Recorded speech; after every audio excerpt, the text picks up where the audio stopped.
दरख्त जोर जोर से हिलने लगा और अंदर से आवाज आई, ए मेरे प्यारे बेटे, आखिर तू आ गया। जल्दी से इस दरख्त के तने को चाक कर दे और अपनी माँ से मिल, मैं तेरा कब से इंतजार कर रही थी। बूढ़िया की आवाज सुनते ही उसके बाकी बेटे उछल पड़े, जबकि छोटा बेटा शिद्दत के साथ रोने लगा। यह तो मेरी माँ की आवाज है, वह बार बार यही कहता जा रहा था। उसने जल्दी से जेब से एक चाकू निकाला और दरख्त की छाल को 2 हिस्सों में तकसीम कर दिया। छाल कटी तो अंदर से खूबसूरत चमकते चेहरे के साथ वही बूढ़िया बाहर निकल आई। वह जिंदा सलामत थी और मुस्कुरा रही थी। उसने बाहर निकलते ही अपने सबसे छोटे बेटे को गले से लगा लिया, जबकि उसके बाकी बेटे तो फटी फटी निगाहों से यह मंजर देख रहे थे।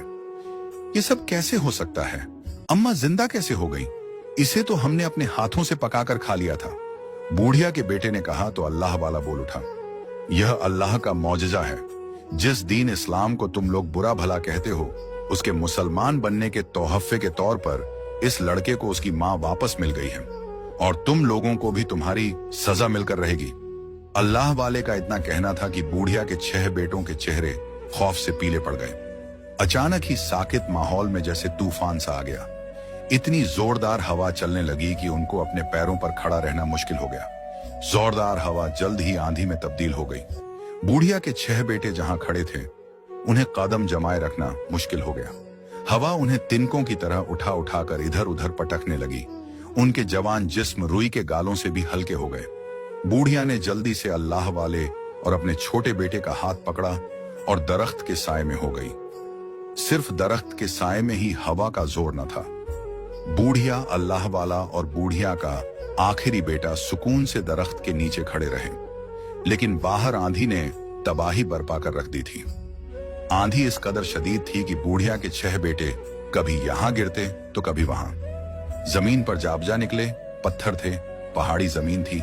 वे जहां गिरते उनकी हड्डियां चटक जाती और हल्का से दिलदोज चीखें निकलती। वे मां को मदद के लिए पुकार रहे थे। उनके जिस्म लहूलुहान हो चुके थे। सर जिस पत्थर से टकराता चकनाचूर हो जाता और अंदर से खून का एक फव्वारा छूट पड़ता। जा बजा लगने वाले घाव और जख्मों ने उन्हें निढाल कर दिया। देखते ही देखते तेज हवा ने उन्हें अधमरा कर दिया। वे गोश्त के एक ढेर की सूरत जा बजा पड़े थे। वे सब के सब मर चुके थे और उनकी लाशों के ऊपर चील, कौवे और गिद्ध मंडराने लगे थे। बूढ़िया ने अपने छोटे बेटे को गले से लगा लिया। वह भी मां को जिंदा पाकर बहुत खुश था। बूढ़िया को अपने बड़े 6 बेटों की मौत का दुख तो था, लेकिन वह अच्छी तरह देख चुकी थी कि वे बदबख्त थे, जबकि उसका छोटा बेटा मुसलमान भी हो चुका था।